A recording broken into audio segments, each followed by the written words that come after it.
সাক্ষাৎ নেই প্রায় 2 যুগেরও বেশি, অথচ এখনো রয়েছে মনে, এখনো ছবি রয়েছে মুঠোফোনে।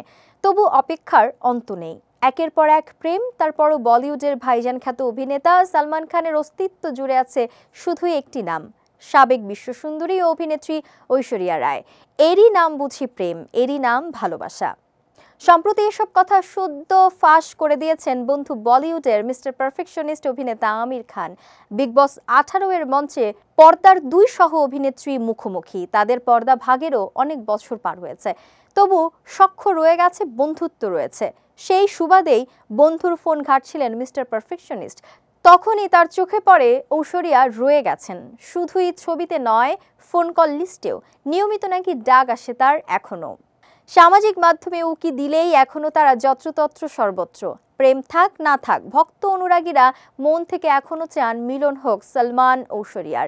সেই আকাঙ্ক্ষা থেকেই কখনো দুজনের ছবি জুড়ে যায়, কখনো দুজনের আলাদা ঝলক প্রযুক্তির কৌশলে একাকার। প্রতিযোগিতার মঞ্চ থেকে সেই আকাশ কুসুম কল্পনাকেই কি উস্কে দিলেন আমির খান?